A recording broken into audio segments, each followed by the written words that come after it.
ಜೈಲಲ್ಲಿರುವಂತ ದರ್ಶನ್ಗೆ ಈಗ ಟೆನ್ಷನ್ ಮೇಲೆ ಟೆನ್ಷನ್. ಚಾರ್ಜ್ ಶೀಟ್ ಸಲ್ಲಿಕೆ ಆಗೋ ತನಕ ಆ ಬಗ್ಗೆ ಟೆನ್ಷನ್ ಇತ್ತು. ಚಾರ್ಜ್ ಶೀಟ್ ಸಲ್ಲಿಕೆ ಆದ್ಮೇಲೆ ಇದೀಗ ಜಾಮೀನು ಸಿಗುತ್ತಾ ಇಲ್ವಾ ಅನ್ನೋ ಆತಂಕದಲ್ಲಿ, ಚಿಂತೆಯಲ್ಲಿ ದರ್ಶನ್ ಬಳ್ಳಾರಿ ಸೆಂಟ್ರಲ್ ಜೈಲಲ್ಲಿ ದಿನಗಳನ್ನ ದೂಡ್ತಾ ಇದ್ದಾರೆ. ಫೋಟೋ ರಿಲೀಸ್ ಆಗ್ತಾ ಇದ್ದಂಗೆ ಮತ್ತಷ್ಟು ಟೆನ್ಷನ್ ಆಗಿದೆ ಅವ್ರಿಗೆ. ಒಂದ್ ಕಡೆ ರಾಜಾತಿಥ್ಯದ ಫೋಟೋ ರಿಲೀಸ್ ಆಯಿತು, ಪರಪ್ಪನ ಅಗ್ರಹಾರ ಟು ಬಳ್ಳಾರಿಗೆ ಶಿಫ್ಟ್.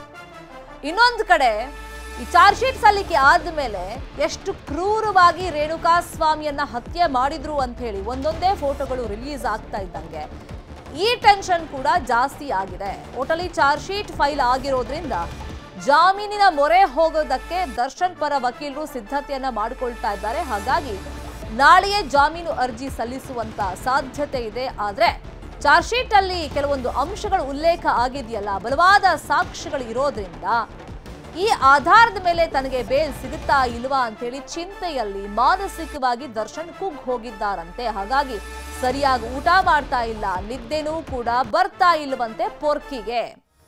ಈ ಹಿನ್ನೆಲೆಯಲ್ಲಿ ದಿನೇ ದಿನೇ ದರ್ಶನ್ ದೇಹದ ತೂಕ ಇಳಿಕೆ ಆಗ್ತಾ ಇದೆ. ಜಾಮೀನಿನ ಚಿಂತೆಯಲ್ಲೇ ಕಾಲವನ್ನ ಕಳೀತಾ ಇದ್ದಾರೆ ಸದ್ಯಕ್ಕೆ ದರ್ಶನ್. ಪರಪ್ಪನ ಅಗ್ರಹಾರದಲ್ಲೂ ಇದೇ ತರ ಚಿಂತೆ ಮಾಡಿ ಮಾಡಿ ಯಾರ ಜೊತೆನೂ ಮಾತಾಡ್ತಿಲ್ಲ, ಪಶ್ಚಾತ್ತಾಪ ಆಗ್ತಾ ಇದೆ, ಆಧ್ಯಾತ್ಮದ ಮೊರೆ ಹೋಗ್ತಿದ್ದಾರೆ ಅಂತೆಲ್ಲ ಸುದ್ದಿಗಳು ಬರ್ತಾ ಇತ್ತು. ಆದ್ರೆ ರಾಜಾತಿಥ್ಯದ ಫೋಟೋ ಎಲ್ಲ ರಿಲೀಸ್ ಆದ್ಮೇಲೆ ಗೊತ್ತಾಯ್ತು ಅಲ್ಲೇನು ಅಂತದ್ದಾಗೇ ಇಲ್ಲ, ಆರಾಮಾಗಿದ್ದಾರೆ ದರ್ಶನ್ ಅಂತ. ಈಗ ನಿಜವಾದ ಸೆರೆವಾಸ ಅಂದ್ರೆ ಏನು ಅಂತ ಬಳ್ಳಾರಿಯಲ್ಲಿ ಅವರಿಗೆ ಅನುಭವಕ್ಕೆ ಬರ್ತಾ ಇದೆ. ಚಾರ್ಜ್ ಶೀಟ್ ಅಲ್ಲಿ ಬಲವಾದ ಸಾಕ್ಷ್ಯಗಳನ್ನ ಪೊಲೀಸರು ದರ್ಶನ್ ವಿರುದ್ಧ ಉಲ್ಲೇಖವನ್ನ ಮಾಡಿರೋದ್ರಿಂದ ತನಗೆ ಈಗ ಬೇಲ್ ಸಿಗುತ್ತಾ ಇಲ್ವಾ ಅಂತ ಹೇಳಿ ಚಿಂತೆಯಲ್ಲಿ ದರ್ಶನ್ ಮಾನಸಿಕವಾಗಿ ಕುಗ್ಗಿ ಹೋಗಿದ್ದಾರಂತೆ.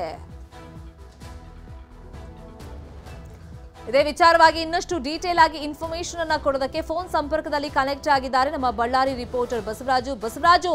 ಇನ್ಫ್ಯಾಕ್ಟ್ ಪರಪ್ಪನ ಅಗ್ರಹಾರದಲ್ಲೂ ಇದೇ ಪರಿಸ್ಥಿತಿಲಿ ದರ್ಶನ್ ಇದ್ರು ಅಂತ ಹೇಳಲಾಗ್ತಾ ಇತ್ತು. ಹಾಗೆ ಆ ಫೋಟೋ ರಿಲೀಸ್ ಆದ್ಮೇಲೆ ನಾವು ನೋಡಿದ್ವಿ ಅಂಥದ್ದೇನು ಅಲ್ಲಿ ಆಗ್ಲಿಲ್ಲ ಅಂತ ಹೇಳಿ. ಆದ್ರೆ ಬಳ್ಳಾರಿಯಲ್ಲಿ ಯಾವ ತರ ಮಾನಸಿಕವಾಗಿ ದರ್ಶನ್ ಕುಗ್ಗ್ ಹೋಗಿದ್ದಾರೆ, ಎಸ್ಪೆಷಲಿ ಚಾರ್ಜ್ ಶೀಟ್ ಸಲ್ಲಿಕೆ ಆದ್ಮೇಲೆ? ಖಂಡಿತ ಶರ್ಮಿತಾ ಶೆಟ್ಟಿ, ನಟ ದರ್ಶನ್ ಅವರು ಕಳೆದ 10 ದಿನಗಳಿಂದ ಬಳ್ಳಾರಿಯ ಕೇಂದ್ರ ಕಾರಾಗೃಹದಲ್ಲಿ ಕೂಡ ಇರ್ತಕ್ಕಂಥ ಆಗಿಂದ ಕೂಡ ಅವರು ಮಾನಸಿಕವಾಗಿ ಸಾಕಷ್ಟು ಕುಗ್ಗಿರ್ತಕ್ಕಂಥದ್ದು ಕೂಡ ಗೊತ್ತಾಗ್ತಾ ಇದೆ. ಯಾಕೆಂತಂದ್ರೆ ಇಷ್ಟು ದಿನಗಳ ಕಾಲ ಅವರು ಚಾರ್ಜ್ ಶೀಟ್ ಬಗ್ಗೆ ಸಾಕಷ್ಟು ಚಿಂತಾಕ್ರಾಂತದಲ್ಲಿದ್ರು ಕೂಡ, ಆದ್ರೆ ಈ ಚಾರ್ಜ್ ಶೀಟ್ ಆದ ನಂತರ ಸಲ್ಲಿಕೆ ಆದ ನಂತರ ಈಗ ಅವರು ಜಾಮೀನಿದೆ ದೊಡ್ಡ ಚಿಂತೆ ಆಗಿರ್ತಕ್ಕಂಥದ್ದು. ಯಾಕೆಂತಂದ್ರೆ ಕೊಲೆ ಪ್ರಕರಣದ ಬಳಿಕದ ದಿನವೊಂದು ಫೋಟೋಗಳು ಕೂಡ ರಿಲೀಸ್ ಆಗ್ತಾ ಇರ್ತಕ್ಕಂಥದ್ದು, ಅದು ಅವರ ಜಾಮೀನಿಗೆ ಕೂಡ ಸಾಕಷ್ಟು ಆತಂಕಕ್ಕೆ ಕಾರಣ ಆಗಿರ್ತಕ್ಕಂಥದ್ದು. ಜಾಮೀನು ಸಿಗುತ್ತೋ ಇಲ್ಲ ಅನ್ನೋ ಆತಂಕದಲ್ಲಿ ನಟ ದರ್ಶನ್ ಕೂಡ ಇರ್ತಕ್ಕಂಥದ್ದು. ಒಂದು ಕಡೆ ರಾತ್ರಿ ಸಮಯದಲ್ಲಿ ನಿದ್ದೆ ಕೂಡ ಅವರು ಸರಿಯಾಗಿ ಮಾಡ್ತಾ ಇಲ್ಲ, ಮತ್ತೊಂದು ಕಡೆ ಜೈಲೂಟ ಕೂಡ ಅವರಿಗೆ ಒಗ್ತಾ ಇಲ್ಲ, ಮತ್ತು ಇಡೀ ಜೈಲು ವಾತಾವರಣ ಕೂಡ ಅವರಿಗೆ ಸರಿಯಾಗಿ ಹೋಗ್ತಾ ಇಲ್ಲ ಅನ್ನೋದು ಕೂಡ ಗೊತ್ತಾಗ್ತಾ ಇದೆ. ಯಾಕೆಂತಂದ್ರೆ ಅವರು ಯಾವುದೇ ಕೈದಿಗಳ ಸಂಪರ್ಕ ಕೂಡ ಇಲ್ಲ, ಒಂಟಿಯಾಗಿರ್ತಕ್ಕಂಥದ್ದು. ಅದು ಹೈ ಸೆಕ್ಯೂರಿಟಿ ಸೆಲ್ ಅಲ್ಲಿ ಇರ್ತಕ್ಕಂಥ ನಟ ದರ್ಶನ್ಗೆ ಯಾವೊಬ್ಬ ಕೈದಿ ಸಂಪರ್ಕ ಕೂಡ ಇಲ್ಲದೆ ಇರ್ತಕ್ಕಂಥದ್ದು ಕೂಡ ಅವರಿಗೆ ದೊಡ್ಡ ಒಂದು ಮಾನಸಿಕವಾಗಿ ಕುಗ್ಲಿಕ್ಕೆ ಕೂಡ ಕಾರಣ ಆಗಿರ್ತಕ್ಕಂಥದ್ದು. ಜೊತೆಗೆ ಒಂಟಿಯಾಗಿರ್ತಕ್ಕಂಥ ಹಿನ್ನೆಲೆಯಲ್ಲಿ ಅವರು ನಿತ್ಯ ಕೆಲವೊಂದು ಪುಸ್ತಕಗಳನ್ನ ಓದೋದು ಬಿಟ್ರೆ ಮತ್ತೆ ಬೇರೆ ಯಾವುದೇ ರೀತಿಯ ಚಟುವಟಿಕೆ ಕೂಡ ಅವ್ರಿಗೆ ಸಾಧ್ಯ ಆಗ್ತಾ ಇಲ್ಲ. ಮತ್ತೊಂದು ಕಡೆ ಯಾಕೆಂತಂದ್ರೆ ಅವರು ಕಳೆದ 1 ವಾರದಿಂದ ಕೂಡ ಟಿವಿ ಕೂಡ ಬೇಡಿಕೆ ಇಟ್ಟಿರ್ತಕ್ಕಂಥದ್ದು. ಆದ್ರೆ ಟಿವಿ ರಿಪೇರಿ ನೆಪದಲ್ಲಿ ಇದುವರೆಗೂ ಕೂಡ ಕಳೆದ 1 ವಾರದಿಂದ ಕೂಡ ಅವರಿಗೆ ಇನ್ನೂ ಟಿವಿ ಕೂಡ ಸಿಗ್ತಾ ಇಲ್ಲ. ಆದ್ರೆ ಜೈಲಧಿಕಾರಿಗಳು ಸೋಮವಾರ ದರ್ಶನ್ ಇರ್ತಕ್ಕಂಥ ಸೆಕ್ಯೂರಿಟಿ ಸೆಲ್ಗೆ ಟಿವಿಯನ್ನು ಅಳವಡಿಸ್ತೀವಿ ಅನ್ನೋ ಮಾಹಿತಿಯನ್ನು ಕೂಡ ಕೊಟ್ಟಿರ್ತಕ್ಕಂಥದ್ದು. ಯಾಕೆಂತಂದ್ರೆ ಈಗಾಗಲೇ ಚಾರ್ಜ್ ಶೀಟ್ ಸಲ್ಲಿಕೆ ಆಗಿರ್ತಕ್ಕಂಥದ್ದು, ನಾಳೆ ಅವರು ಜಾಮೀನಿಗೆ ಅರ್ಜಿ ಸಲ್ಲಿಸಲಿಕ್ಕೆ ತಯಾರಿಯನ್ನು ಕೂಡ ಮಾಡ್ಕೊಂಡಿರ್ತಕ್ಕಂಥದ್ದು. ಈಗಾಗಲೇ ಕಳೆದ 2 ದಿನಗಳ ಹಿಂದೆ ಪತ್ನಿ ವಿಜಯಲಕ್ಷ್ಮಿ ಕೂಡ ಜೈಲಿಗೆ ಭೇಟಿ ಕೊಂಡಿರ್ತಕ್ಕಂಥ ಸಂದರ್ಭದಲ್ಲಿ ಜಾಮೀನು ಅರ್ಜಿಗೆ ನಟ ದರ್ಶನ್ ಅವರು ಕೂಡ ಈಗಾಗಲೇ ಸಹಿಯನ್ನು ಕೂಡ ಮಾಡ್ಕೊಂಡಿರ್ತಕ್ಕಂಥದ್ದು. ನಾಳೆ ನ್ಯಾಯಾಂಗ ಬಂಧನದ ಅವಧಿ ಕೂಡ ಮುಕ್ತಾಯ ಆಗ್ತಕ್ಕಂಥ ಹಿನ್ನೆಲೆಯಲ್ಲಿ ನಟ ದರ್ಶನ್ ಅವರು ಬಳ್ಳಾರಿಯ ಕೇಂದ್ರ ಕಾರಾಗೃಹದಲ್ಲಿ ವಿಡಿಯೋ ಕಾನ್ಫರೆನ್ಸ್ ಮೂಲಕ ಹಾಜರಾಗ್ತಕ್ಕಂಥ ಸಾಧ್ಯತೆಗಳು ಇರ್ತಕ್ಕಂಥದ್ದು. ಆ ನಿಟ್ಟಿನಲ್ಲಿ ಕೂಡ ಈಗ ಕೇಂದ್ರ ಕಾರಾಗೃಹದಲ್ಲಿ ಸಿದ್ಧತೆಯನ್ನು ಕೂಡ ಜೈಲಾಧಿಕಾರಿಗಳು ಮಾಡ್ಕೊಳ್ತಾ ಇರ್ತಕ್ಕಂಥದ್ದು. ಇಲ್ಲಿ ಬೆಂಗಳೂರಿನ ಪರಪ್ಪನಗರದಲ್ಲಿ ನಟ ದರ್ಶನ್ ಸೇರಿದಂತೆ ಉಳಿದ ಆರೋಪಿಗಳಿಗೆ ಕೂಡ ಅಲ್ಲಿ ಐಷಾರಾಮಿಯಾಗಿ ಎಲ್ಲಾ ಸೌಲಭ್ಯಗಳು ಸಿಗ್ತಾ ಇತ್ತು, ರಾಜಕೀಯ ಸಿಗ್ತಾ ಇತ್ತು ಅನ್ನೋ ಆರೋಪಗಳು ಸಿಗ್ತಾ ಇತ್ತು. ಆರೋಪಕ್ಕೆ ಸಾಕ್ಷಿಯಂತೆ ಕೆಲವು ವಿಡಿಯೋ ಫೋಟೋಗಳು ಕೂಡ ಬಿಡುಗಡೆ ಆಗಿರ್ತಕ್ಕಂಥದ್ದು. ಆದ್ರೆ ಬಳ್ಳಾರಿಯ ಕೇಂದ್ರ ಕಾರಾಗೃಹಕ್ಕೆ ನಟ ದರ್ಶನ್ ಅವರು ಬಂದ ನಂತರ ಇಲ್ಲಿ ಅದಕ್ಕೆ ಸಂಪೂರ್ಣವಾಗಿ ಅದಕ್ಕೆ ತದ್ವಿರುದ್ಧ ಅಂತ ಹೇಳ್ಬೋದು. ಜೈಲಲ್ಲಿ ಸಿಗ್ತಕ್ಕಂತ ಕನಿಷ್ಠ ಕೆಲ ಸೌಲಭ್ಯಗಳನ್ನ ಬಿಟ್ರೆ ಯಾವ ಸೌಲಭ್ಯಗಳು ಕೂಡ ಇಲ್ಲಿ ಸಿಗ್ತಾ ಇಲ್ಲ. ಅವರು ಜೈಲು ಊಟನೇ ಮಾಡ್ಬೇಕು, ಜೈಲಲ್ಲಿರ್ತಕ್ಕಂತ ಸೌಲಭ್ಯಗಳನ್ನೇ ಅವರು ಬಳಕೆ ಮಾಡ್ಕೊಳ್ಬೇಕು. ಆದ್ರೆ ಬೆಂಗಳೂರಿನ ರೀತಿಯಲ್ಲಿ ಯಾವುದೇ ರೀತಿಯ ಐಷಾರಾಮಿ ಒಂದು ಸೌಲಭ್ಯಗಳು ಬಳ್ಳಾರಿಯ ಕೇಂದ್ರ ಕಾರಾಗೃಹದಲ್ಲಿ ಸಿಗ್ತಾ ಇಲ್ಲ. ಇದರಿಂದಾಗಿ ನಟ ದರ್ಶನ್ ಅವರು ಸಾಕಷ್ಟು ಮಾನಸಿಕವಾಗಿ ಕುಗ್ಗಿರ್ತಕ್ಕಂಥದ್ದು ಕೂಡ ಇಲ್ಲಿ ಗೊತ್ತಾಗ್ತಾ ಇದೆ. Fine, thank you Basavaraj. Shed ಅಲ್ಲಿ ರಾಕ್ಷಸ ದರ್ಶನ, ಸಿನಿಮಾ ಸ್ಟೈಲ್ ನಲ್ಲಿ ಹಲ್ಲೆ, ಸ್ವಾಮಿ ಎಡಗಣ್ಣಿಗೆ ಪಂಚ್. ಇದು ಶೆಡ್ ರಾಕ್ಷಸನ ಸ್ಟೋರಿ.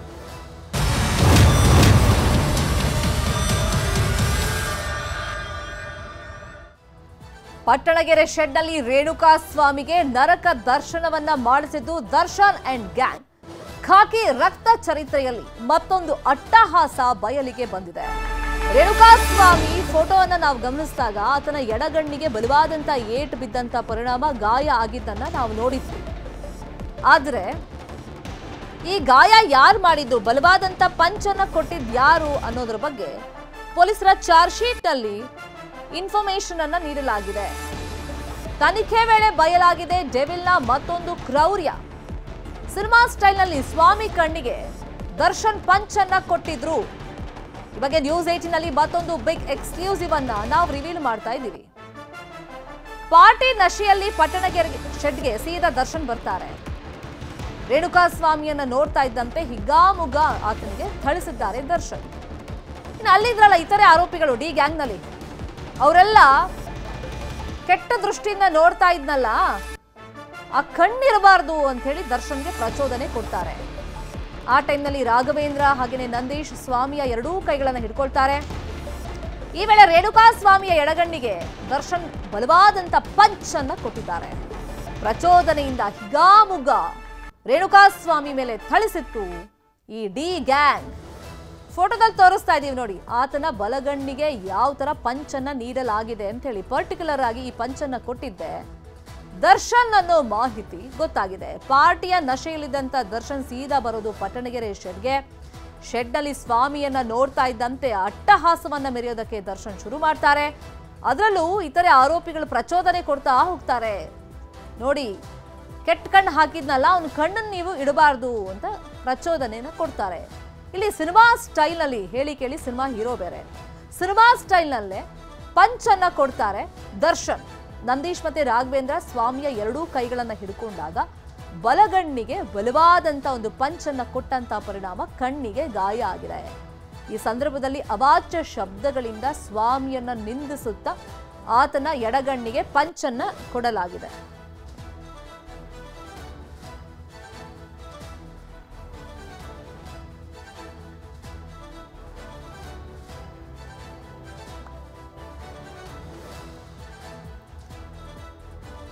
ರೇಣುಕಾ ಸ್ವಾಮಿ ಹತ್ಯೆಯಾಗಿ ಇಂದಿಗೆ 3 ತಿಂಗಳು. 3991 ಪುಟಗಳ ಚಾರ್ಜ್ ಶೀಟ್. ಜೈಲಲ್ಲಿ ಡಿ ಗ್ಯಾಂಗ್ ಲಾಕ್. ಕೇಸ್ನಲ್ಲಿ ಕೇಶವ್ ಮೂರ್ತಿ ಸಿಲುಕಿದ್ದೆ ರೋಚಕ. ಇದು ಡಿ ಕ್ರೌರ್ಯ ದರ್ಶನದ ಸ್ಟೋರಿ.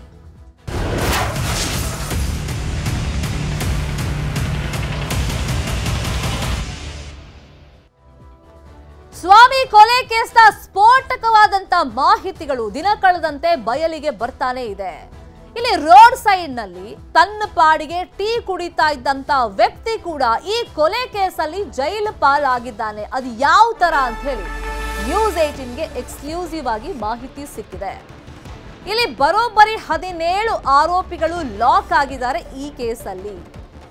ತನ್ನ ಪಾಡಿಗೆ ತಾನು ರೋಡ್ ಸೈಡ್ ಅಲ್ಲಿ ಟೀ ಕುಡಿತಾ ಇದ್ದ ವ್ಯಕ್ತಿ ಕೂಡ ಈ ಕೇಸಲ್ಲಿ ಆರೋಪಿಯಾಗಿ ನಿಲ್ಲೋದಕ್ಕೆ ಯಾರು ಕಾರಣ ಆದ್ರೂ, ಹೇಗೆ ಕಾರಣ ಆಯ್ತು ಅನ್ನೋದರ ಕುರಿತಂತೆ ನ್ಯೂಸ್ 18ಗೆ ಮಾಹಿತಿ ಲಭ್ಯವಾಗಿದೆ.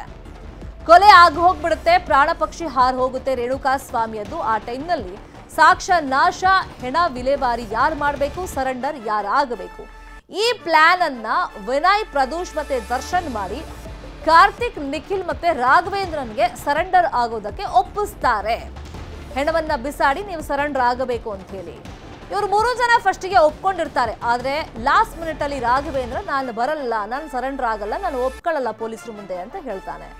ರಾಘವೇಂದ್ರ ಕೈ ಕೊಟ್ಟಿದ್ರಿಂದ ಮತ್ತೊಬ್ಬನನ್ನ ಈ ಕಾರ್ತಿಕ್ ಮತ್ತೆ ನಿಖಿಲ್ ಹುಡುಕ್ತಾ ಇದ್ದಾಗ ಅವ್ರ ತಲೆಯಲ್ಲಿ ಹಳೇ ಪರಿಚಯಸ್ಥ ಕೇಶವ್ ಮೂರ್ತಿ ವ್ಯಕ್ತಿ ನೆನಪಾಗ್ತಾನೆ. ಈತ ಉತ್ತರಹಳ್ಳಿ ಬಳಿಯಲ್ಲಿ ಟೀ ಕುಡಿತಾ ಇದ್ದ. ಆಗ ಸರೆಂಡರ್ ಆಗುವಂತೆ ಕಾರ್ತಿಕ್ ಮತ್ತೆ ನಿಖಿಲ್ ಒಪ್ಪಿಸ್ತಾರೆ. ಒಂದು ಕೊಲೆ ಆಗ್ಬಿಟ್ಟಿದೆ, ನಾವು ಸರೆಂಡರ್ ಆಗಬೇಕು, ಬಾಸ್ ಹಣ ಕೊಡ್ತಾರೆ. ಸ್ವಾಮಿ ಕೊಲೆ ಕೇಸ್ ಆಗಿರೋದು. ಈತನಿಗೆ ತಲೆ ಬುಡ ಗೊತ್ತಿರೋದಿಲ್ಲ ಕೇಶವಮೂರ್ತಿಗೆ. ರಾಘು ಒಪ್ಕೊಂಡಿದ್ದ, ಆದ್ರೆ ಸರೆಂಡರ್ ಆಗ್ತಿಲ್ಲ. ಒಬ್ಬ ಬೇಕು ನಮ್ಗೆ, ನಮ್ ಜೊತೆ ಹೋಗಿ ಸರೆಂಡರ್ ಆಗೋದಕ್ಕೆ, ನೀನು ಬಾ ಅಂತ ಮನ ಒಲಿಸ್ತಾರೆ. ಇದು high profile case, Darshan involvement ಇದೆ ಅಂತೆಲ್ಲ ಹೇಳಿದಾಗ ಕೇಶವಮೂರ್ತಿಗೂ ಪ್ರಭಾವಿ ಹೆಂಗಿದ್ರು ದರ್ಶನ್, ಸಾಕಷ್ಟು ದುಡ್ಡು ಕೊಡ್ತಾರೆ, ಬೇಲ್ ಬೇಗ ಕೊಡಿಸ್ತಾರೆ, ಏನ್ ರಿಸ್ಕ್ ಇರೋದಿಲ್ಲ ಈ ಕೇಸಲ್ಲಿ ಅಂತ ಹೇಳಿ ಒಪ್ಕೊಳ್ತಾನೆ ಕಾರ್ತಿಕ್ ಮತ್ತೆ ನಿಖಿಲ್ ಹೇಳ್ದಂತ ಮಾತುಗಳಿಗೆ. ಫಸ್ಟ್ ದುಡ್ಡಿನ ಆಸೆ, ಮತ್ತೆ ದರ್ಶನ್ ಹೆಸರು ಹೇಳ್ತಾ ಇದ್ದಂಗೆ ನಾವು ಬೇಗ ವಾಪಸ್ ಬರ್ಬೋದು, ಜೈಲಿಗೆ ಹೋದ್ರೂ ಕೂಡ ಸರೆಂಡರ್ ಆದ್ರೂ ಕೂಡ ನಮ್ಗೆ ಜಾಮೀನು ಸಿಕ್ಕಿಬಿಡುತ್ತೆ. ದರ್ಶನ್ ಹೇಳಿ ಕೇಳಿ ಪ್ರಭಾವಿ ವ್ಯಕ್ತಿ ಇದ್ದಾರೆ, ಅಂಥದ್ದೇನ್ ಸಮಸ್ಯೆ ಆಗಲ್ಲ ಈ ಕೊಲೆ ಕೇಸನ್ನ ತಾನು ಒಪ್ಕೊಂಡ್ರೆ ಅಂತ ಹೇಳಿ ಕೇಶವಮೂರ್ತಿ ಒಪ್ಕೊಂಡು ಲಾಕ್ ಆಗಿದ್ದಾನೆ. ಬಳ್ಳಾರಿ ಜೈಲಲ್ಲಿರುವಂತ ದರ್ಶನ್ಗೆ ಇನ್ನೂ ಕೂಡ ಟಿವಿ ಭಾಗ್ಯ ಸಿಕ್ಕಿಲ್ಲ. ರಿಪೇರಿ ನೆಪದಲ್ಲಿ ದರ್ಶನ್ಗೆ ಟಿವಿ ಭಾಗ್ಯ ಸಿಕ್ಕಿಲ್ಲ ಅನ್ನೋ ಮಾಹಿತಿ ಇದೆ. ಇನ್ನು ನಾಳೆ ದರ್ಶನ್ ಇರುವಂತ ಹೈ ಸೆಕ್ಯೂರಿಟಿ ಸೆಲ್ನಲ್ಲಿ ಟಿವಿ ಅಳವಡಿಕೆ ಮಾಡುವಂತ ಸಾಧ್ಯತೆಗಳಿದೆ. ಸದ್ಯಕ್ಕೆ ಹೈ ಸೆಕ್ಯೂರಿಟಿ ಸೆಲ್ನಲ್ಲಿ ದರ್ಶನ್ ಏಕಾಂಗಿ ಆಗಿದ್ದಾರೆ. ನನಗೆ ಬೋರ್ ಆಗ್ತಾ ಇದೆ, ಅಟ್ಲೀಸ್ಟ್ ಟಿವಿನಾದ್ರೂ ಪ್ರೊವೈಡ್ ಮಾಡಿ ಅಂತ ಹೇಳಿ ಮೊನ್ನೆ ಜೈಲಾಧಿಕಾರಿಗಳಿಗೆ ಮನವಿಯನ್ನ ಮಾಡಿದ್ರು. ಸೊ ಜೈಲಾಧಿಕಾರಿಗಳು ಟಿವಿ ಕೊಡೋದಕ್ಕೆ ಅವಕಾಶಗಳು ಇರೋದ್ರಿಂದ ವಿಚಾರಣಾಧೀನ ಕೈದಿಗೆ ಟಿವಿಯನ್ನು ಕೊಡಬಹುದು ಅಂತ ಹೇಳಿ ಪರ್ಮಿಷನ್ ಕೊಟ್ಟರು. ಅದಾದ್ಮೇಲೆ ಹಳೆ ಟಿವಿಯನ್ನ ಈಗ ರಿಪೇರಿ ಮಾಡಿಸ್ತಾ ಇರೋದ್ರಿಂದ ಸಮಯ ಹಿಡಿತಾ ಇದೆ. ನಿನ್ನೆ ಕೊಡ್ತಾರೆ ಅಂತ ಮಾಹಿತಿ ಇತ್ತು, ಅಟ್ಲೀಸ್ಟ್ ಇವತ್ತಾದ್ರೂ ಪ್ರೊವೈಡ್ ಮಾಡ್ತಾರೆ ಅಂತ ಮಾಹಿತಿ ಇತ್ತು. ಇಲ್ಲ, ರಿಪೇರಿಗೆ ಇನ್ನೂ ಸಮಯಾವಕಾಶ ಬೇಕಾಗಿರೋದ್ರಿಂದ ಬಹುಶಃ ನಾಳೆ ಟಿವಿ ಸೌಲಭ್ಯ ದರ್ಶನ್ಗೆ ಸಿಗುತ್ತೆ ಅಂತ ಹೇಳಿ ಮಾಹಿತಿಗಳು ಸಿಗ್ತಾ ಇದೆ. ಒಂದ್ ಕಡೆ ಪುಸ್ತಕಗಳನ್ನ ತಗೊಂಡು ಹೋಗಿದ್ರು ದರ್ಶನ್, ಅದನ್ನು ಓದ್ತಾ ಇದ್ದಾರೆ, ಇಲ್ಲ ಅಂತಲ್ಲ. ಏಕಾಂಗಿ ಆಗಿರುವಂತ ದರ್ಶನ್ಗೆ ಬೋರ್ ಹಿನ್ನೆಲೆಯಲ್ಲಿ ಟಿವಿ ಕೊಡಿ ಅಂತ ಕೇಳಿದ್ರಿಂದ ನಾಳೆ ಸಿಗಬಹುದು ಅಂತ ನಿರೀಕ್ಷೆಗಳಿದೆ.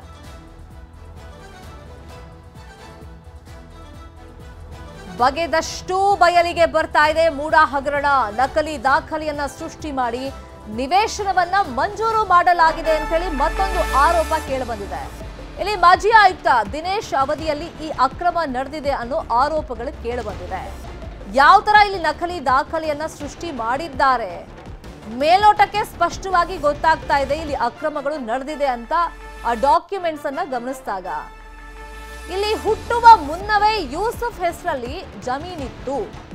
ಅರ್ಜಿದಾರ ಸೈಯದ್ ಯೂಸುಫ್ ಹುಟ್ಟಿದ್ದು ಏಪ್ರಿಲ್ 8ನೇ ತಾರೀಕು 1935.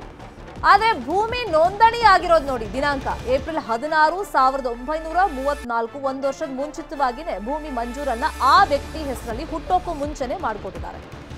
ದಿಕ್ಕು ದೆಸೆ ಇಲ್ಲದ ಅರ್ಜಿಗೆ 7 ದಿನಗಳಲ್ಲಿ ಸೈಟ್ಗಳನ್ನು ಮಂಜೂರು ಮಾಡಲಾಗಿದೆ. ಕಳೆದ ವರ್ಷ 23,881 ಚದರ ಅಡಿ ಸೈಟ್ ಮಂಜೂರು ಮಾಡಲಾಗಿದೆ. ಜೆಪಿ ನಗರದ 1ನೇ ಹಂತದಲ್ಲಿ ಸೈಟ್ ಅನ್ನ ಮಂಜೂರು ಮಾಡಲಾಗಿದೆ. ಭೂಮಿಯನ್ನ ಕ್ರಯಕ್ಕೆ ಪಡೆದಿರೋದಾಗಿ ಮೂಡ ಹೇಳಿದೆ, ಆದರೆ ಕ್ರಯ ಆಗಿರೋದಕ್ಕೆ ಯಾವ ದಾಖಲೆಗಳು ಇಲ್ಲ. ಸದ್ಯ ಆರ್ಟಿಸಿ ಯೂಸುಫ್ ಹೆಸರಲ್ಲಿ ಇದೆಯಾ ಇಲ್ವಾ ಅನ್ನೋದು ಕೂಡ ಈಗ ಅನುಮಾನಕ್ಕೆ ಕಾರಣ ಆಗಿದೆ.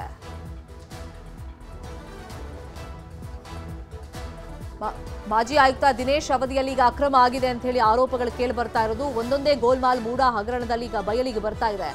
ಡಾಕ್ಯುಮೆಂಟ್ಸೇ ಹೇಳ್ತಾ ಇದೆ ನೋಡಿ, ಯೂಸುಫ್ ಅನ್ನೋ ವ್ಯಕ್ತಿ ಹೆಸರಲ್ಲಿ ಆತ ಹುಟ್ಟೋಕ್ಕೂ ಮುಂಚೆನೆ ಭೂಮಿ ಮಂಜೂರು ಆಗುತ್ತೆ. ಮತ್ತೆ ಅರ್ಜಿ ಹಾಕ್ತಂತ 7 ದಿನಗಳಲ್ಲೇ ನಿವೇಶನ ಅಂದ್ರೆ ಸೈಟ್ ಅನ್ನ ಇವರು ಡಿಸ್ಟ್ರಿಬ್ಯೂಟ್ ಮಾಡ್ತಾರೆ ಅಂದ್ರೆ ಸೊ ಇಲ್ಲಿ ಯಾರ ಹೆಸರಲ್ಲಿ ಹಾಗಾದ್ರೆ ಅದು ಹೋಗಿದೆ. ಈಗ ಯೂಸುಫ್ ಹೆಸರಲ್ಲಿ ಆರ್ಟಿಸಿ ಇದೆಯಾ ಇಲ್ವಾ ಆ ಬಗ್ಗೆನೂ ಕೂಡ ಒಂದಿಷ್ಟು ಅನುಮಾನಗಳು ವ್ಯಕ್ತವಾಗ್ತಾ ಇದೆ. ಅರ್ಜಿ ಹಾಕಿದ 7 ದಿನಕ್ಕೆ ಬದಲಿ ಸೈಟ್ಗಳನ್ನ ಕೊಟ್ಟಿದ್ದಾರೆ ಅಂದ್ರೆ ಇಲ್ಲಿ ಮಾಜಿ ಆಯುಕ್ತ ದಿನೇಶ್ ಅವಧಿಯಲ್ಲಿ ದೊಡ್ಡ ಮಟ್ಟದಲ್ಲಿ ಅಕ್ರಮ ನಡೆದಿದೆ ಅನ್ನೋದಂತೂ ಮೇಲ್ನೋಟಕ್ಕೆ ಗೊತ್ತಾಗ್ತಾ ಇದೆ. ವ್ಯಕ್ತಿಯೊಬ್ಬ ಹುಟ್ಟೋದಕ್ಕೂ ಮುಂಚಿತವಾಗಿಯೇ ಅರ್ಜಿ ಹಾಕಿದ್ದಾನೆ ಅಂತ ಅಲ್ಲಿ ದಾಖಲೆಗಳೆಲ್ಲ ತೋರಿಸಿ ಆತನಿಗೆ ಸೈಟ್ಗಳನ್ನ ಮಂಜೂರು ಮಾಡಲಾಗಿದೆ. ಇದೇ ವಿಚಾರವಾಗಿ ಇನ್ನಷ್ಟು ಡೀಟೇಲ್ ಆಗಿ ಇನ್ಫಾರ್ಮೇಶನ್ ಅನ್ನ ಕೊಡ್ತಾ ಹೋಗೋದಕ್ಕೆ ನೇರ ಸಂಪರ್ಕದಲ್ಲಿ ಕನೆಕ್ಟ್ ಆಗಿದ್ದಾರೆ ನಮ್ಮ ರಿಪೋರ್ಟರ್ ಆನಂದ್. ಆನಂದ್, ಈ ಯೂಸುಫ್ ಅನ್ನೋ ವ್ಯಕ್ತಿಯ ಡಾಕ್ಯುಮೆಂಟ್ಸ್ ಅನ್ನೇ ತಗೊಂಡ್ರೆ ಎಷ್ಟು ಫೇಕ್ ಡಾಕ್ಯುಮೆಂಟ್ ಅನ್ನ ಕ್ರಿಯೇಟ್ ಮಾಡಿದ್ದಾರೆ, ಎಷ್ಟು ವ್ಯಕ್ತಿಗಳನ್ನ ಇವರು ಕ್ರಿಯೇಟ್ ಮಾಡಿರಬಹುದು ಅನ್ನೋದು ಕೂಡ ಮೇಲ್ನೋಟಕ್ಕೆ ಗೊತ್ತಾಗ್ತಿದೆ. ಎಸ್ಪೆಷಲಿ ದಿನೇಶ್ ಅವಧಿಯಲ್ಲಿ ಯಾವ ತರ ಅಕ್ರಮಗಳಾಗಿದೆ ಅಂತ ಆರೋಪಗಳು ಕೇಳಿ ಬರ್ತಾ ಇದೆ.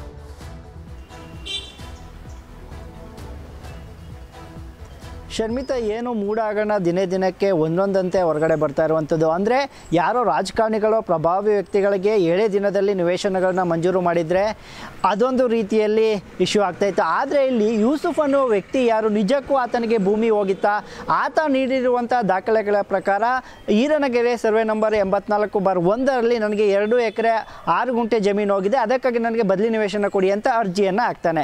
ಆದರೆ ಆತ ಅರ್ಜಿ ಹಾಕಿರೋದಕ್ಕೆ ಮೂಡಾದಲ್ಲಿ ಸ್ವೀಕೃತಿ ಕಚೇರಿ ಏನಿದೆ ಅಲ್ಲಿ ಯಾವುದೇ ದಾಖಲೆಗಳಿಲ್ಲ. ಅಲ್ಲದೆ ಆ ಭೂಮಿ ಆತ ಕೊಟ್ಟಿರುವಂಥ ದಾಖಲೆಗಳು ಹಾಗೂ ಆತ ಮೂಡಾದಲ್ಲಿ ಆತನಿಗೆ ನೀಡಿರುವಂಥ ಜಾಗಗಳನ್ನ ಪರಿಶೀಲನೆ ಮಾಡಿ ನೋಡಿದಾಗ ಅಲ್ಲಿ ಆ ಭೂಮಿಯು ಕೂಡ ತಾಳೆ ಆಗ್ತಿಲ್ಲ. ಅಲ್ಲದೆ ಇನ್ನೊಂದು ವಿಚಾರ ಏನು ಅಂತಂದರೆ, ಆತ 1935ರಲ್ಲಿ ಹುಟ್ಟಿರ್ತಾನೆ. ಆದರೆ ಆತನಿಗೆ ಆ ಈರನಗಡೆ ಇರುವಂತಹ ಭೂಮಿ 1934ರಲ್ಲೇ ನೋಂದಣಿಯಾಗಿರುತ್ತೆ. ಇದೊಂಥರ ಪವಾಡ ಅಂತಲೇ ಹೇಳ್ಬೋದು. ಮೂಡ ಆಯುಕ್ತರಾಗಿದ್ದಂತಹ ದಿನೇಶ್ ಕುಮಾರ್ ಅವರು ಯಾಕಾಗಿ ಇವೆಲ್ಲವನ್ನು ಮಾಡಿದ್ದಾರೆ, ಅಂದರೆ ಯಾರ ಅಣತಿ ಅಂತ ಮಾಡಿದ್ದಾರೆ, ಯಾವ ಲಾಭಕ್ಕಾಗಿ ಮಾಡಿದ್ದಾರೆ ಅನ್ನುವಂಥದ್ದು ಸಾಕಷ್ಟು ಕುತೂಹಲಕ್ಕೆ ಕಾರಣವಾಗಿದೆ. ಅಲ್ಲದೆ ಏನು ನಕಲಿ ದಾಖಲೆಗಳನ್ನ ಸೃಷ್ಟಿ ಮಾಡೋದನ್ನು ನಾವು ಕೇಳಿದ್ದೀವಿ, ಇಲ್ಲಿ ನಕಲಿ ವ್ಯಕ್ತಿಗಳನ್ನು ಕೂಡ ಸೃಷ್ಟಿ ಮಾಡಿದ್ದಾರೆ ಅನ್ನುವಂತಹ ಪ್ರಶ್ನೆಗಳು ಸಹ ಮೂಡುತ್ತೆ. Sharmita, fine, thank you Anand ತಮ್ಮೆಲ್ಲ ಇನ್ಫಾರ್ಮೇಶನ್ಗೆ. ಮತ್ತೆ ಮಹದಾಯಿ ಮಹಾಸಮರ ತಾರಕಕ್ಕೇರುವಂತ ಲಕ್ಷಣಗಳು ಕಾಣಿಸ್ತಾ ಇದೆ. ರಾಜ್ಯದ ಪಾಲಿನ ಭೂಮಿ ಗೋವಾ ಪಾಲಾಗ್ತಾ ಇದೆ. ಹಾಗಾಗಿ ರಾಜ್ಯದ ಯೋಜನೆಗೆ ಮೀಸಲಿಟ್ಟಿದ್ದ ಭೂಮಿ ಕುರಿತಂತೆ ಹೋರಾಟವನ್ನ ತೀವ್ರಗೊಳಿಸುವುದಕ್ಕೆ ರಾಜ್ಯ ಸರ್ಕಾರ ಇದೀಗ ಒಂದು ಪ್ಲಾನ್ ಅನ್ನ ಮಾಡಿಕೊಂಡಿದೆ. 435 ಎಕರೆ ಅರಣ್ಯ ಭೂಮಿ ಬಳಕೆಗೆ ಅನುಮತಿಯನ್ನ ನೀಡಲಾಗಿದೆ. ಗೋವಾಗೆ ವನ್ಯಜೀವಿ ಮಂಡಳಿ ಅನುಮತಿಯನ್ನ ಕೊಟ್ಟಿದೆ. ವಿದ್ಯುತ್ ಯೋಜನೆ ಆರಂಭಕ್ಕೆ ಗೋವಾ ಸಜ್ಜನ್ನ ಮಾಡಿಕೊಳ್ತಾ ಇದೆ. ಇಲ್ಲಿ ಕೇಂದ್ರ ವನ್ಯಜೀವಿ ಮಂಡಳಿ ಇಬ್ಬಗೆ ನೀತಿ ಬಗ್ಗೆ ಚರ್ಚೆಗಳು ನಡೀತಾ ಇದೆ. ರಾಜ್ಯ ಮಹದಾಯಿ ಯೋಜನೆಗೆ ಅವಕಾಶ ಮಾಡಿಕೊಡ್ಬೇಕು ಅಂತಂದ್ರೆ ವನ್ಯಜೀವಿ ಕಾಯ್ದೆ ಅಡಿಯಲ್ಲಿ ಇದು ಸಾಧ್ಯ ಇಲ್ಲ, ಹಾಗೆ ಹೀಗೆ ಅಂತ ಹೇಳಿ ಸಬೂಬುಗಳನ್ನ ಹೇಳ್ತಾ ಇದ್ದಾರೆ. ಅನುಮತಿಯನ್ನ ನಿರಾಕರಿಸಲಾಗ್ತಾ ಇದೆ. ಆದ್ರೆ ಅದೇ ಜಾಗದಲ್ಲಿ ಗೋವಾಗೆ ಭೂಮಿ ಬಳಕೆಗೆ ಗ್ರೀನ್ ಸಿಗ್ನಲ್ ಹೆಂಗ್ ಸಿಗುತ್ತೆ? ಸುಪ್ರೀಂನಲ್ಲಿ ಪ್ರಕರಣ ಇದೆ ಅಂತ ನೆಪ ಅನ್ನ ಹೇಳಿ ರಾಜ್ಯದ ಮನವಿಯನ್ನ ಪದೇ ಪದೇ ತಿರಸ್ಕಾರ ಮಾಡಲಾಗ್ತಾ ಇದೆ. ಮಹದಾಯಿ ಯೋಜನೆ ಪ್ರಾಮುಖ್ಯತೆಯನ್ನ ಪ್ರಶ್ನೆ ಮಾಡಿರುವಂತ ಅರ್ಜಿ ಈಗ ರಾಜ್ಯಕ್ಕಾದ ಅನ್ಯಾಯದ ಬಗ್ಗೆ ಸುಪ್ರೀಂನಲ್ಲಿ ಪ್ರಶ್ನೆ ಮಾಡೋದಕ್ಕೆ ನಿರ್ಧಾರವನ್ನ ಮಾಡಲಾಗಿದೆ. ಇಲ್ಲಿ ಪ್ರಮುಖವಾಗಿ ಕೇಂದ್ರ ವನ್ಯಜೀವಿ ಮಂಡಳಿ ನಿರ್ಧಾರ ಆಕ್ಷೇಪಕ್ಕೆ ಸಿದ್ಧತೆಗಳು ನಡೀತಾ ಇದೆ. ಸರ್ವಪಕ್ಷ ನಿಯೋಗವನ್ನ ಕೊಂಡೊಯ್ಯೋದಕ್ಕೆ ರಾಜ್ಯ ಸರ್ಕಾರ ತಯಾರಿಯನ್ನ ಮಾಡಿಕೊಳ್ತಾ ಇದೆ. ಗುರುವಾರ ನಡೆದಂತ ಕ್ಯಾಬಿನೆಟ್ ಸಭೆಯಲ್ಲಿ ಈ ಬಗ್ಗೆ ನಿರ್ಣಯವನ್ನ ಕೈಗೊಳ್ಳಲಾಗಿದೆ ಅಂತ ಹೇಳಿ ಮಾಹಿತಿಗಳು ಸಿಕ್ಕಿದೆ.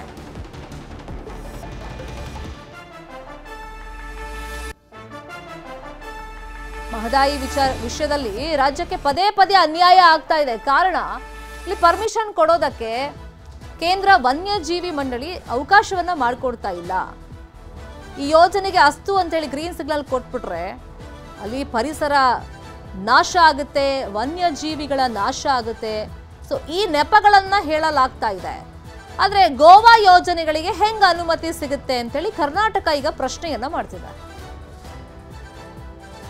ಇನ್ನು ಮಹದಾಯಿ ವಿಚಾರದಲ್ಲಿ ಅನ್ಯಾಯವಾಗಿದೆ ಅಂತ ಪ್ರಧಾನಿ ಮುಂದೆ ಸರ್ವಪಕ್ಷಗಳ ನಿಯೋಗ ಕೊಂಡೊಯ್ತೀವಿ ಅಂತ ಹೇಳಿ ಸಚಿವ ಎಚ್.ಕೆ. ಪಾಟೀಲ್ ಹೇಳಿದ್ದಾರೆ. ಮಹದಾಯಿ ಚರ್ಚೆಯೇ ಆಗಿಲ್ಲ ಅಂತ ಕೇಂದ್ರ ಸಚಿವ ಪ್ರಹ್ಲಾದ್ ಜೋಶಿ ಹೇಳಿದ್ದಾರೆ. ಇನ್ನು ಮಹದಾಯಿಗೆ ಅನುಮತಿ ಕೊಡಿಸಿ ಅಂತ ಬಿಜೆಪಿ ನಾಯಕರಿಗೆ ಡಿಸಿಎಂ ಡಿ.ಕೆ.ಶಿ ಮನವಿ ಮಾಡಿದ್ದಾರೆ. ಯಾವುದೇ ಕೆಲಸ ನಾವು ಮಾಡದ ಹಾಗೆ ಈಗ ಕೇಂದ್ರ ಸರ್ಕಾರದ ವನ್ಯಜೀವಿ ಮಂಡಳಿ ಇದಕ್ಕೆ ನೆಕ್ಸ್ಟ್ ಮೀಟಿಂಗ್ ಅದು 6 ತಿಂಗಳ ಮೇಲೆ ಮಾಡ್ತಾರೆ. ಅವರು ಮಾಡಿದ್ರು ಮಾಡಲಿಲ್ಲ. ಈ ಸಬ್ಜೆಕ್ಟ್ ತೊಗೊಳ್ಳಲಿಲ್ಲ. ಅತಿ ಬೇಗ ಸರ್ವಪಕ್ಷಗಳ ಸಭೆ ಕರೆದು ಸರ್ವಪಕ್ಷಗಳ ನಿಯೋಗವನ್ನು ಪ್ರಧಾನಮಂತ್ರಿಗಳಿಗೆ ತೆಗೆದುಕೊಂಡು ಹೋಗಿ ಒತ್ತಾಯ ಮಾಡುವಂಥದ್ದನ್ನು ಮಾಡೋಣ. ಅಷ್ಟೇ ಅಲ್ಲ, ಕಾನೂನು ತಜ್ಞರ ಜೊತೆ ಚರ್ಚೆ ಮಾಡಿ ಸುಪ್ರೀಂ ಕೋರ್ಟ್ ಕಟ್ಟೆ ಹತ್ತೋದಕ್ಕೂ ಸಹಿತ ಪರಿಶೀಲನೆ ಮಾಡೋಣ ಅನ್ನುವಂಥ ಮಾತನ್ನು ಇವತ್ತು ಮಾತನಾಡಿ ಒಟ್ಟು ಕನ್ನಡಿಗರಿಗೆ ಅನ್ಯಾಯ ಆಗಿದೆ. ನೋಡ್ರಿ, ಸುಪ್ರೀಂ ಕೋರ್ಟಿಗೆ ಆಗಲಿ ಕರ್ನಾಟಕ ಸರ್ಕಾರ ಹೋಗಿದೆ. ಈ ವಿಷಯದಲ್ಲಿಯೂ ಕರ್ನಾಟಕ ಸರ್ಕಾರದ ತೀರ್ಮಾನ ಅದು. ಆದರೆ ನಾನು ಇಷ್ಟು ಹೇಳ್ತೇನೆ, ಅವ್ರು ಬಂದರೆ ಭೂಪೇಂದ್ರ ಯಾದವ್ ಇಲ್ಲಿವರೆಗೆ ನಾನು ಇದನ್ನು ಹೇಳ್ತೇನೆ, ಅವ್ರು ಯಾವಾಗ ಬಂದಾರ ಒಂದು ಸರ್ತಿನೂ ಮಹದಾಯಿ ಬಗ್ಗೆ ಚರ್ಚೆಗೆ ಅವರು ಬಯಸಿಲ್ಲ. ಯಾರೂ ಸಹಿತ ಮಹದಾಯಿ ವಿಷಯ ತೊಗೊಂಬಂದಿಲ್ಲ. ಆದರೆ ಇದು ನಮ್ಮ ಬದ್ಧತೆ ಇದೆ. ನಾವೇನು ಅವ್ರು ತರಲೇಬೇಕಂತ ಹೇಳೋದಿಲ್ಲ. ಇದರಲ್ಲಿ ತಿರಸ್ಕಾರ ಆಗಿಲ್ಲ. ನಾನು ಇದನ್ನು ಸ್ಪಷ್ಟಪಡಿಸ್ತಾ ಇದ್ದೇನೆ. ನ್ಯಾಷನಲ್ ಟೈಗರ್ ಕನ್ಸರ್ವೇಷನ್ ಅಥಾರಿಟಿ ಅವರು ಸಮಗ್ರವಾದಂಥ ಅಧ್ಯಯನ ಮಾಡಿ ಕೊಡಬೇಕು. ಅವ್ರು ಹೇಳಿದ್ದಾರೆ ನಾವು ಅಧ್ಯಯನ ಮಾಡಲಿಕ್ಕೆ ಆಗಿಲ್ಲ, ಸಬ್ ಜುಡಿಷಿಯರ್ ಇದ್ರಿಂದ ಅಂತ ಹೇಳಿದ್ದಾರೆ. ಆದರೆ ಸ್ಟೇ ಇಲ್ಲದೆ ಇರೋದ್ರಿಂದ ಅದು ಮಾಡಬೇಕು ಅಂತ ನಾವು ವಿನಂತಿಯನ್ನು ಮಾಡಿದ್ದೇವೆ. ಇದು ಸ್ಟೇ ಇಲ್ಲದೆ ಇರೋದ್ರಿಂದ ಏನು ಮಾಡಬೇಕು ಅಂತೇಳಿ, ಅದರ ಸುಪ್ರೀಂ ಕೋರ್ಟ್ನಲ್ಲಿ ಎರಡೂ ಇರೋದರಿಂದ ನಾವು ಏನು ಮಾಡಬೇಕು ಅನ್ನೋದನ್ನು ಒಂದು ಪರಿಹಾರ ಕಂಡುಹಿಡಿಯೋಣ ಅಂತ ಮಾತನ್ನು ಹೇಳ್ತಾರೆ. ಮಾದಾಯಿ ಸ್ವಲ್ಪ ಏಟಾಗಿದೆ. ಇದ್ರ ಬಗ್ಗೆ ಇನ್ನೊಂದು 15 ದಿನದಲ್ಲೇ ಚೀಫ್ ಮಿನಿಸ್ಟರ್ ಹತ್ರ ಮಾತಾಡಿ ಆಲ್ ಪಾರ್ಟಿ ಮೀಟಿಂಗ್ ಕರಿಬೇಕಾ, ಡೆಲಿಗೇಷನ್ ಕರಿಬೇಕಾ, ನಾವು ಯಾವ ರೀತಿ ಹೋರಾಟ ಮಾಡಬೇಕು ಅಂತೇಳಿ ನಾವು ಸದ್ಯಕ್ಕೆ ಚರ್ಚೆ ಮಾಡೋರಿದ್ದೇವೆ.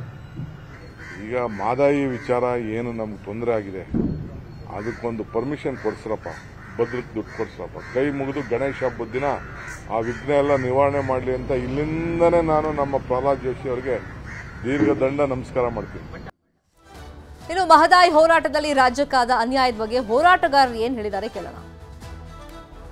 ಈಗಾಗಲೇ ನಮಗೆ ಮಧ್ಯಂತರ ಆದೇಶ ಬಂದಿತ್ತು 13.5 TMs ಕೊಡಬೇಕು ಅಂತ 4 ವರ್ಷದ ಹಿಂದೆ. ಅದು ಆದಮೇಲೆ ನಾವು ಪ್ರಧಾನಮಂತ್ರಿಗೆ 2 ಸಾರಿ ನಾವು ರಾಜ್ಯ ಸರ್ಕಾರದ ಮೇಲೆ ಒತ್ತಡ ತಂದು ಸರ್ವಪಕ್ಷ ಸಭೆಯನ್ನು ತೊಗೊಂಡೋಗಿ ಅಲ್ಲಿ ಕೂಡ ಮಾತಾಡಿಸುವಂಥ ಪ್ರಯತ್ನ ರಾಜ್ಯ ಸರ್ಕಾರದ ಮುಖ್ಯಮಂತ್ರಿ ಮಾಡಿದರು. ಆದರೆ ಇವತ್ತು ಈ ಭಾಗದ 1.5ರಿಂದ 2 ಕೋಟಿ ಜನರಿಗೆ ಕುಡಿಯುವ ನೀರಾಗಿರ್ಬೋದು, ಮತ್ತು ಈ ಭಾಗದ ಕಾರ್ಖಾನೆಗಾಗಿರ್ಬೋದು, ಮತ್ತು ವ್ಯವಸಾಯಕ್ಕೆ ನೀರು ಬೇಕು ಅಂತ ನಾವು ಹೋರಾಟವನ್ನು ಮಾಡ್ತಾ ಇದ್ದೇವೆ. ಒಂದು ಕಡೆ ಕರ್ನಾಟಕಕ್ಕೆ ಮಲತಾಯಿ ಧೋರಣೆ ಮಾಡ್ತಿರುವಂಥ ಪ್ರಧಾನಮಂತ್ರಿಗಳು ಈ ಸಮಸ್ಯೆಯನ್ನು ಇತ್ಯರ್ಥ ಸರಿಪಡಿಸ್ತಾ ಇಲ್ಲ. ಇದ್ರ ಮಧ್ಯದಲ್ಲಿ ನಿನ್ನೆ ಬರೀತಾರೆ, ರಾಜ್ಯ ಸರ್ಕಾರಕ್ಕೆ ಪತ್ರ ಬರೀತಾರೆ, ಅಲ್ಲಿ ನಾವು ತಮಿಳ್ನಾಡಿನಿಂದ ಗೋವಾಕ್ಕೆ ಹೋಗುವಂಥ ಹೈ ಟೆನ್ಷನ್ ವೈರನ್ನು ಎಳಿಲಿಕ್ಕೆ ರಾಜ್ಯ ಸರ್ಕಾರ ಪ್ರಾವಿಷನ್ ಮಾಡಿಕೊಡ್ಬೇಕು ಅಂತಾರೆ. ಅಲ್ಲಿ ಹುಲಿ ಕಾರಿಡಾರ್ ಇದೆ, ಆನಿ ಕಾರಿಡಾರ್ ಇದೆ, ಮತ್ತು ಅಭಯಾರಣ್ಯ ಇದೆ. ಯಾವ ಕಾರಣಕ್ಕೂ ಅಭಯಾರಣ್ಯದಲ್ಲಿ ಯಾವುದೇ ಆ್ಯಕ್ಟಿವಿಟೀಸ್ ಮಾಡಬಾರ್ದು ಅಂತೇಳಿ ಇಡೀ ವರ್ಲ್ಡಲ್ಲಿ ಅದಕ್ಕೊಂದು ಕಟ್ಬಂದಾದಂಥ ಕಾನೂನು. ಇವತ್ತು ನಮಗೆ ಸಿಕ್ಕಿರೋದು ಬರೀ 3.9 TMC, ಅದರಲ್ಲಿ 1.72 TMC ಕಳಸಾ ಮತ್ತು ಹಳತಾರ್ ನಾಲೆಯಿಂದ ಸಿಕ್ಕಿದೆ. ಬಂಡೂರ ನಾಲೆಯಿಂದ 2.18 TMC ಸಿಕ್ಕಿದೆ. ಒಟ್ಟು 3.9 TMC ನೀರು ಸಿಕ್ಕಿದೆ. ಇದು ಯಾರಿಗೆ ಸಿಕ್ಕಿದೆ? ಯಾರು ಹೋರಾಟ ಮಾಡಿದವರು? ನನ್ನ ಪ್ರಶ್ನೆ ಕಾಡಾಕತ್ತಿದೆ. ಹೋರಾಟ ಮಾಡಿದವರು ನಮಗೆ ಕಾಡ್ತಾ ಇದೆ.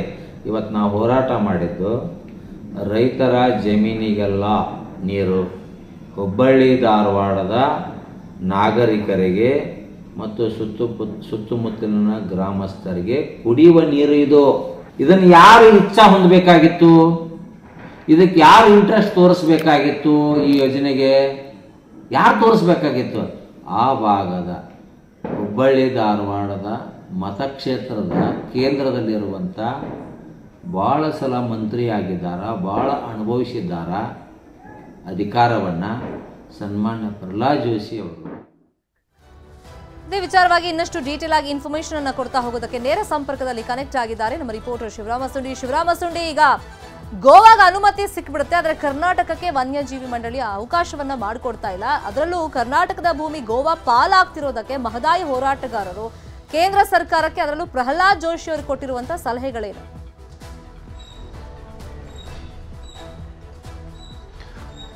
ಶರ್ಮಿತಾ, ಇಲ್ಲಿ ಮುಖ್ಯವಾಗಿ ಏನಂದ್ರೆ ಏನು ಕೇಂದ್ರ ಸರ್ಕಾರ ಮಲತಾಯಿ ಧೋರಣೆ ಅನುಸರಿಸ್ತಾ ಇದೆ. ಈ ನಿಟ್ಟಿನಲ್ಲಿ ಏನಂದ್ರೆ ಪ್ರಹ್ಲಾದ್ ಜೋಶಿ ಅವರು ಒಂದು ಸೂಕ್ತ ಕ್ರಮ ಕೈಗೊಳ್ಳಬೇಕನ್ನೋ ಒಂದು ಆಗ್ರಹ ಅವರದಾಗಿದೆ. ಮುಖ್ಯವಾಗಿ ಏನಂದ್ರೆ ಕೇವಲ ಗೋವಾದಲ್ಲಿ 2 MP ಸಹ ತಮ್ಮ ಪ್ರಭಾವ ಬಳಸ್ತಾರೆ ಮತ್ತು ತಮ್ಮ ರಾಜ್ಯಕ್ಕೆ ಸಂಬಂಧಪಟ್ಟಂಗೆ ಪಾಸಿಟಿವ್ ಆಗಿ ಒಂದು ರಿಸಲ್ಟ್ ತೆಗೆದುಕೊಳ್ತಾರೆ. ಆದರೆ ನಮ್ಮಲ್ಲಿ 4 ಸಚಿವರಿದ್ದರೂ ಸಹ ಮತ್ತು ಬಹಳಷ್ಟು MP BJP ಅವರು ಇದ್ರೂ ಸಹ ಇಷ್ಟ್ಯಾಕೆ ಆಗ್ತಾ ಇಲ್ಲ, ಈ ರೀತಿಯ ಒಂದು ಪ್ರಯತ್ನಗಳು ಯಾಕೆ ಆಗ್ತಾ ಇಲ್ಲ ಅನ್ನೋ ಒಂದು ಪ್ರಶ್ನೆ ರೈತರದಾಗಿದೆ. ಅದರಲ್ಲೂ ಏನಂದ್ರೆ ಕೇವಲ ವನ್ಯಜೀವಿ ಮಂಡಳಿ ಅನುಮತಿ ಸಿಕ್ಕರೆ ಕೂಡಲೇ ಒಂದು ಯೋಜನೆ ಆರಂಭಗೊಳ್ಳಲಿಕ್ಕೆ ಅವಕಾಶ ಸಿಗುತ್ತೆ. ಆದರೆ ಇಲ್ಲಿ ವನ್ಯಜೀವಿ ಮಂಡಳಿ ಏನೋ ಅದೇ ಒಂದು ಫಾರೆಸ್ಟ್ ಏರಿಯಾದಲ್ಲಿ ಒಂದು ವನ್ಯಜೀವಿ ಮಂಡಳಿ ಅನುಮತಿ ಕೊಡಲಿಕ್ಕೆ, ಕುಡಿಯೋ ನೀರಿನ ಯೋಜನೆಗೆ ಅನುಮತಿ ಕೊಡಲಿಕ್ಕೆ ನಿರಾಕರಣೆ ಮಾಡುತ್ತೆ. ಮತ್ತೊಂದು ಕಡೆ ವಿದ್ಯುತ್ ಯೋಜನೆಗೆ ಅದೇ ಕೇಂದ್ರ ವನ್ಯಜೀವಿ ಮಂಡಳಿನ ಅನುಮತಿ ಕೊಡ್ತಂದ್ರೆ ಇಲ್ಲಿ ಒಂದು ಕಣ್ಣಿಗೆ ಬೆಣ್ಣೆ ಒಂದು ಕಣ್ಣಿಗೆ ಸುಣ್ಣ ಅನ್ನೋದು ಮೇಲ್ನೋಟಕ್ಕೆ ಸ್ಪಷ್ಟವಾಗುತ್ತೆ. ಹಾಗಾಗಿ ಈ ಒಂದು ಅನ್ಯಾಯನ ಸರಿಪಡಿಸಲಿಕ್ಕೆ ಕೇಂದ್ರ ಮಟ್ಟದಲ್ಲಿ, ಪ್ರಧಾನಿಗಳ ಮಟ್ಟದಲ್ಲಿ ನೀವು ಪ್ರಯತ್ನ ಮಾಡ್ಬೇಕನ್ನೋ ಒಂದು ಆಗ್ರಹ ರೈತ ಮುಖಂಡರದಾಗಿದೆ. ಒಂದು ವೇಳೆ ಈ ನಿಟ್ಟಿನಲ್ಲಿ ಏನಾದರೂ ಪ್ರಯತ್ನ ಮಾಡಿಲ್ಲ ಅಂದ್ರೆ ನಾವು ಮತ್ತೆ ಹೋರಾಟಕ್ಕೆ ಇಡಬೇಕಾಗುತ್ತೆ. ಜೊತೆಗೆ ಸುಪ್ರೀಂ ಕೋರ್ಟ್ ಮೊರೆ ಹೋಗಿ ನ್ಯಾಯ ಪಡಿಬೇಕಾಗುತ್ತೆ ಅನ್ನೋ ಒಂದು ಎಚ್ಚರಿಕೆಯನ್ನು ಸಹ ಕೊಟ್ಟಿದ್ದಾರೆ. ಒಟ್ಟಾರೆ ಏನು ವನ್ಯಜೀವಿ ಮಂಡಳಿ ನಿರಾಕರಣೆ ಮಾಡಿರೋದು ಒಂದು ಆಕ್ರೋಶಕ್ಕೆ ಎಡೆ ಮಾಡಿಕೊಟ್ಟಿದೆ.